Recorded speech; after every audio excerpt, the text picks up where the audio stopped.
Have you ever received bad advice? Like, really bad advice? Maybe it's something that you spent years believing. Maybe you grew up believing this, something that you learned from your mom or your grandma, that she does things a certain way. Well, guess what? You're not alone. Believe it or not, bad advice is everywhere. And in fact, I asked 3 different Facebook groups what the worst advice they ever got was, and I got so many responses. This may take another video to get through, but we are going to get through some of them today. By the way, stick around to the end, and I will share with you the #1 piece of bad advice that was given on all 3 groups, and it showed up the most times. No. Look at me. Always put slurry in your Alfredo when you thicken it. If you need to put slurry in your Alfredo sauce, straight up, you're just making it wrong. Between the heavy cream and the cheese and everything else, and there isn't any reason why you should need a slurry. No, dude, don't worry about the date. Just mix it all together. It'll be fine. I do see this from time to time in different restaurants. For some reason, there's always a cook somewhere that believes that the expiration dates are just arbitrary and they don't mean anything, but there is an extremely important reason why we have expiration dates, and that's obviously to keep people from getting sick.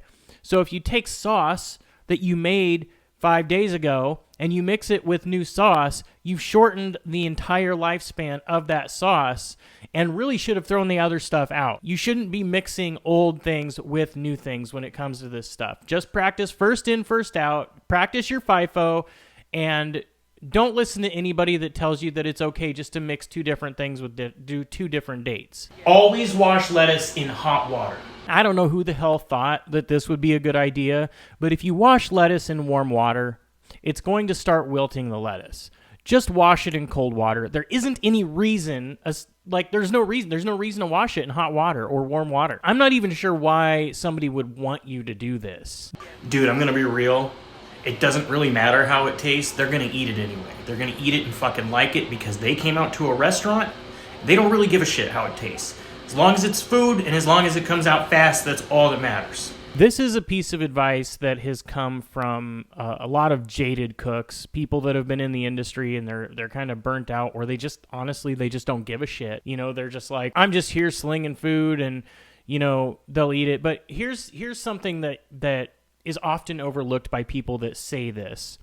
And the truth is that for every 1 person that complains, there's going to be 10 or 15 or even 20 people that they just don't come back. They don't complain about the food, they pay their bill, and then they don't come back. And then when the restaurant's wondering why they can't keep butts in the seats and why nobody's coming in, they'll make up stories about, oh, well, you know, there's a football game going on or whatever. They'll come up with some stupid-ass reason. But realistically, it's because they have a bunch of cooks that don't give a fuck. Now, obviously, there are a ton of other reasons why a restaurant could be slow, but having jaded cooks that don't give a fuck about what the food tastes like and looks like, and they don't really give a shit about their job, they don't care about what they're putting in the window, that is a really bad thing for a restaurant. It's almost like a cancer. Just take it easy, man. It's not your restaurant. Who really cares if the food takes a long time? Don't stress yourself out and don't do anything that's not exactly in your job description. You're not here to be Gordon Ramsay. You're just here to cook some stupid microwavable food. It's nothing. It's not even a real job. You're not even really a cook. Yeah, so combine this with it doesn't matter how they taste, just eat it, saying that, you know, just take it easy. It's not your restaurant, and so you go and half-ass thing. Now, I do preach slow is fast, but the meaning that I have behind slow is fast versus what someone might interpret that is 2 different things. What I mean is to center yourself and be calm while you're working, not to literally move at a snail's pace and take forever just to do one thing. Speed is the only thing that matters. Nothing else matters. Doesn't matter the accuracy, the food safety, none of it. You just do your shit and get it done as fast as you fucking can. Obviously, speed matters a lot, but it's not the only thing that matters. If you're a new cook and you're trying to figure out some tips and tricks in order to get better on the line, of course, speed is going to be the thing, but there's 2 other things that are going to come before speed, and it's going to be safety and accuracy. You learn to do something safe first, then you learn how to do it accurately, then you work on the speed once you have the accuracy down. Because then when you're fast, you're going to be doing it really fast and also be doing it right. If you just skip to the end, start worrying about the speed, that's when you start making mistakes.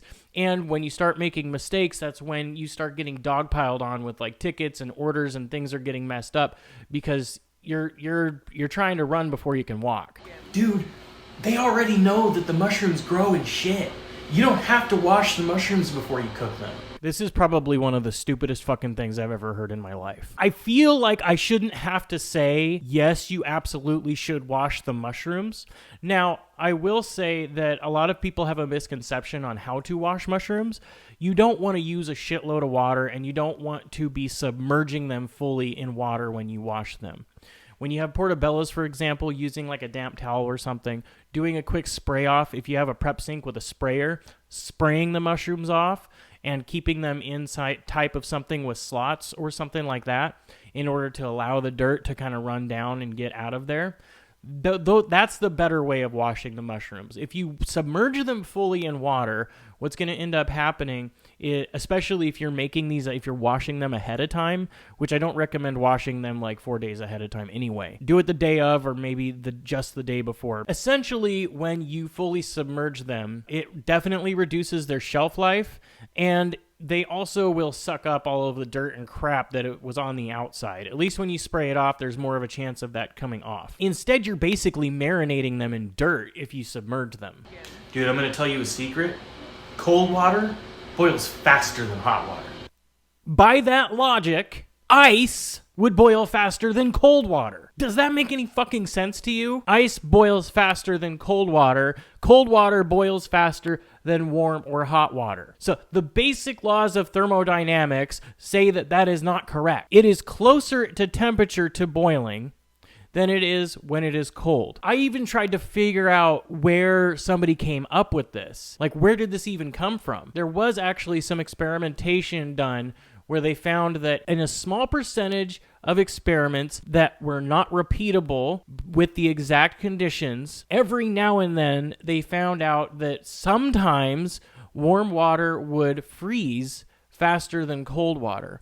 And what they suspect is the reason for this is convection currents inside the water. There's more water coming into contact with the cold parts of the air in the glass as that stuff is spinning around inside the glass slowly, versus cold water that's already chilled.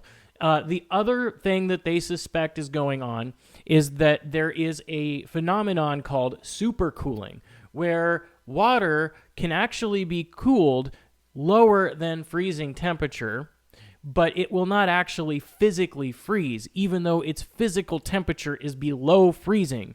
And when that happens, especially if you're in a scientific setting, there's a higher chance of this happening.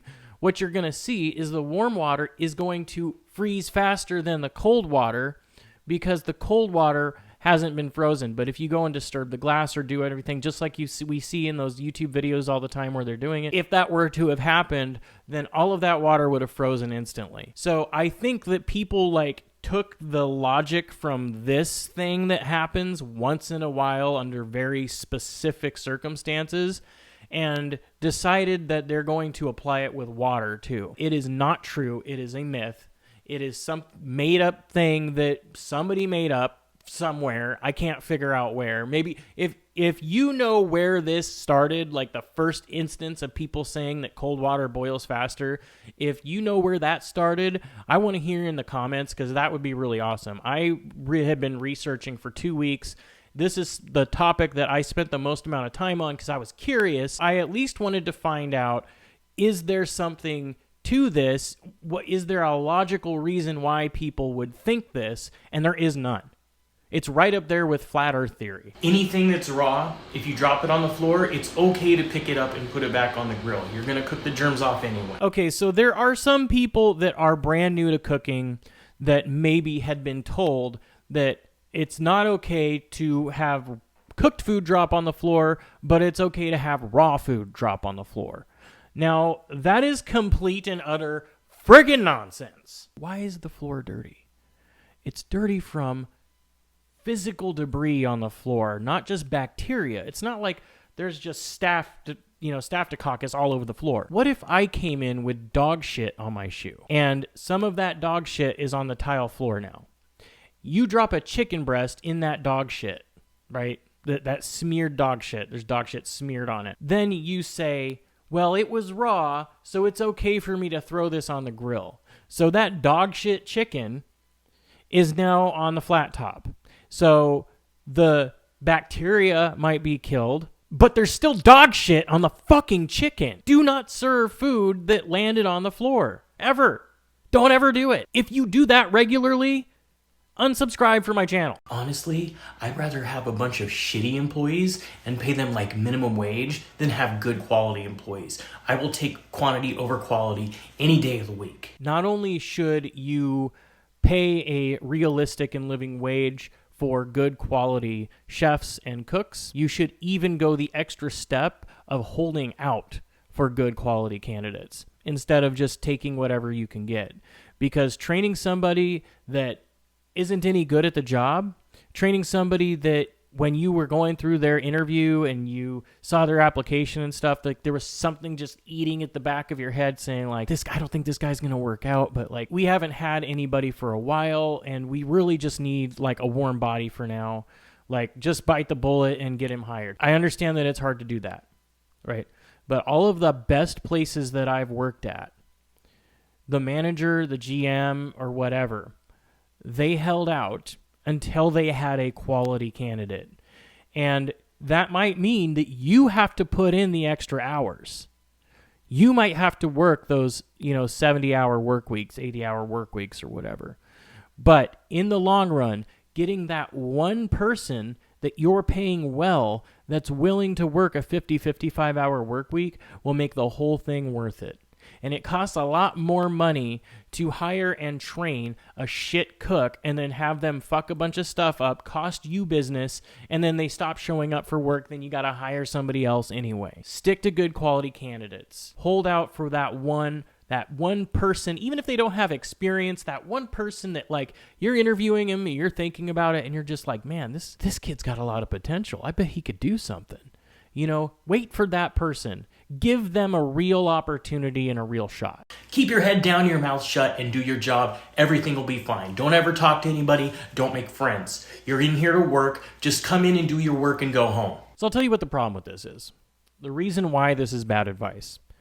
It's not because it's good to mind your own business, stay out of the drama, that kind of thing. Okay, that's that's good advice. Like, stay out of the drama, focus on you, yourself, your own work, that kind of thing generally speaking. But if you take this too far and you become that person that just clocks in, does their job, goes home, doesn't talk to anybody, I'll tell you exactly what's going to happen. There's a level at which you still want to build rapport with the people that you're working with and have a good working relationship, a good team building, teamwork oriented relationship with the people that you're working for. And I have personal experience with this. I said, I'm not going to have anything to do personally with anybody. No one's going to know anything about me. I'm just going to come in and work. And for months I did that. All I did was I did my work. I only communicated business likes things to them, anything that actually needed to be communicated from my end or whatever. Gave short answers, like the whole 9 yards. You know what happened at my review? I got told I was unapproachable. They didn't want to talk to me because they just thought I was like a cold douchebag that didn't want to have anything to do with anybody.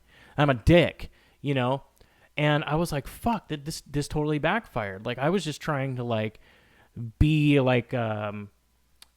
just stay out of everything, just stay out of everybody's way and just do my job, right?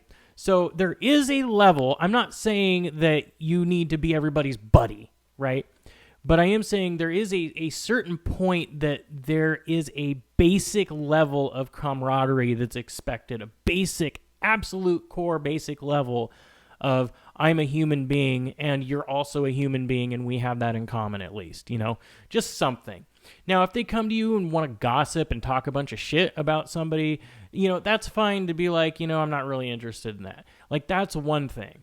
but I'm talking about just the basic level of every now and then bantering or telling a joke or something, the basic stuff that happens on a cook line. Like, if you're just always quiet, they're going to treat you that way.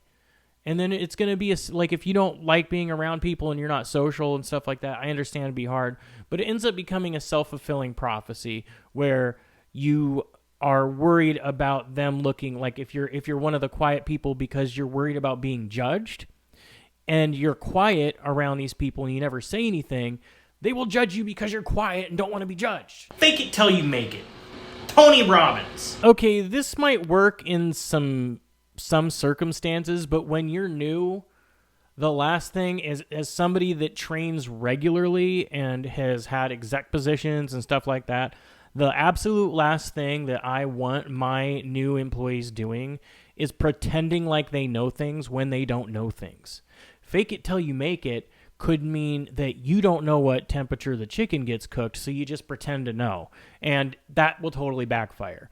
Now, a lot of this can have to do, usually when people say fake it till you make it, they're talking about like work on positive lasting change for yourself, and even if you're not quite there, just like kind of have this sense of like, I'm going to be there one day, so I'm going to start acting like it.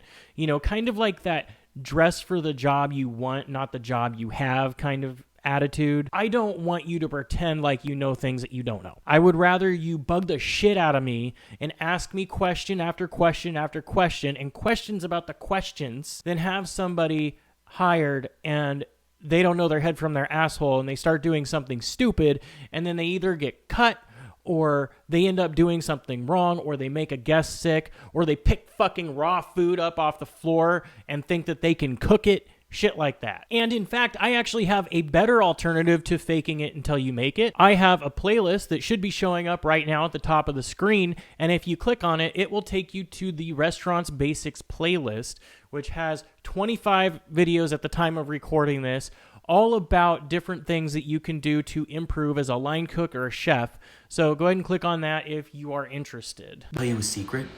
The food doesn't actually have to reach 165. As long as it looks like it's done, that's all that matters. No one's gonna get sick. It's all a bunch of bullshit from the Illuminati.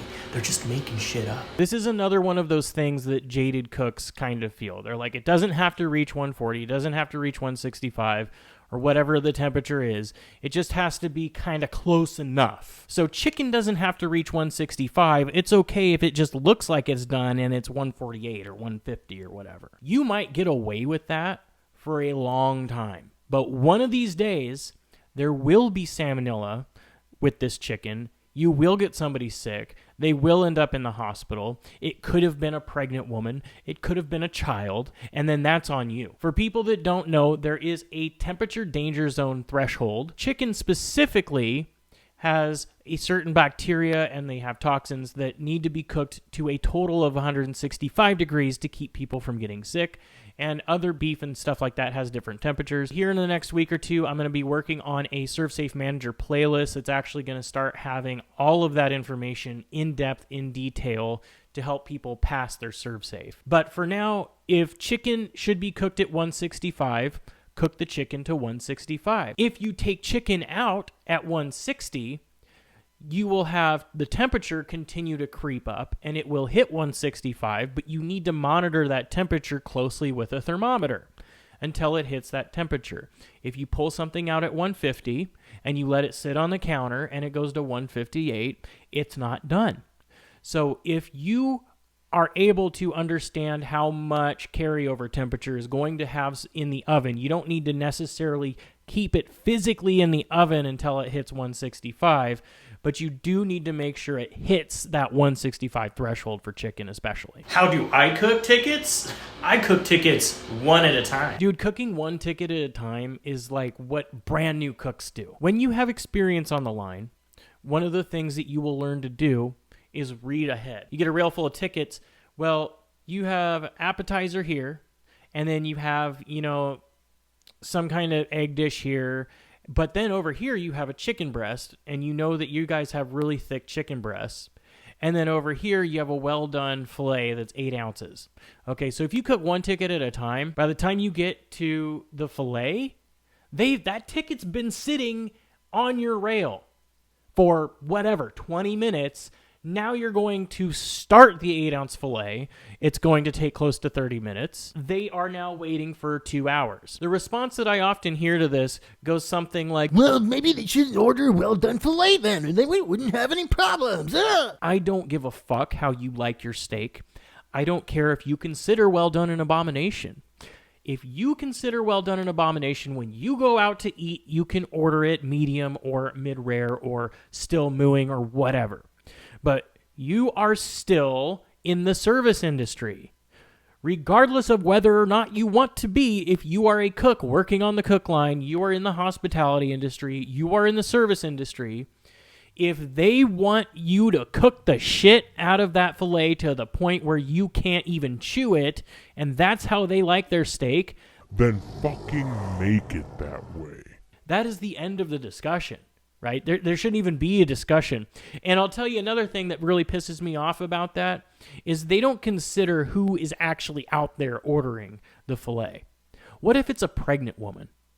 Okay? Are you going to sit there and bitch because a pregnant woman wanted to go out to eat with her family and she needed to have her steak well done? What about somebody that's immunocompromised that can't eat their meat at a lower temperature? Are you going to sit there and really bitch about those people? So you don't know who's out there. So anybody that thinks this way, anybody that has this kind of like resentment and attitude toward the guests, I wouldn't want you working in my restaurant. And I'd like you to just take a step back and think about who is exactly ordering this food that you hate so much. Okay, dude, I'm going to help you out right now. I see that you're thawing shrimp in cold water. You can thaw them out in hot water. Get that water as hot as you can and just fill them up. Fill them up in the sink. Fill that sink up with hot water. I mean, this goes back to the temperature danger zone thing. Like, you don't thaw shrimp in hot water. You don't thaw anything in hot water. You only thaw it in cool running water. This is in a restaurant setting. You know, if you do this at your house and you want to thaw it out by putting it in hot water, obviously I'm going to say I don't recommend it. But if you're in doing shit for yourself in your house and it's for you, I don't care.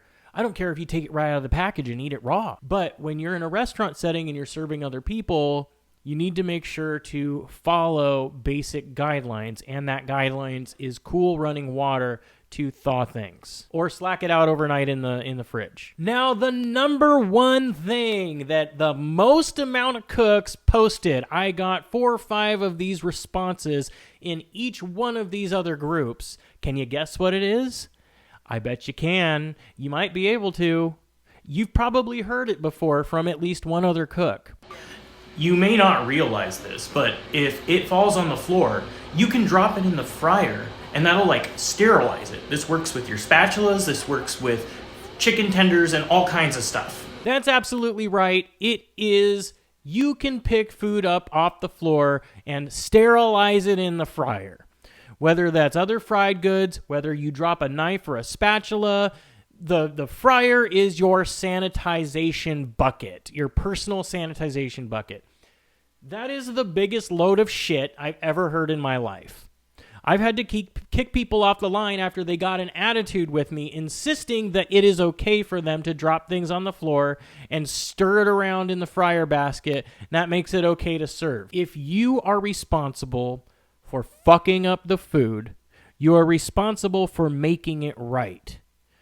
If you don't want to wait an extra 10 minutes for a chicken breast because you dropped it on the ground, you shouldn't have dropped it on the fucking ground. If you don't want to redo the tenders, then don't fuck the tenders up to begin with. Drop the right amount of tenders. If you are seriously that clumsy, drop like 1 extra tender in case you drop one, or some other stupid shit like that. The fact of the matter is, the guest shouldn't be paying for your mistakes.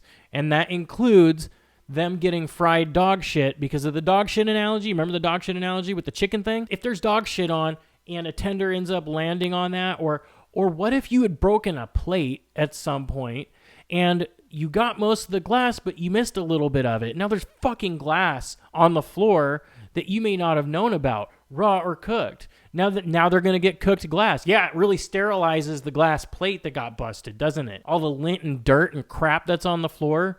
Like, I don't want to hear it, dude.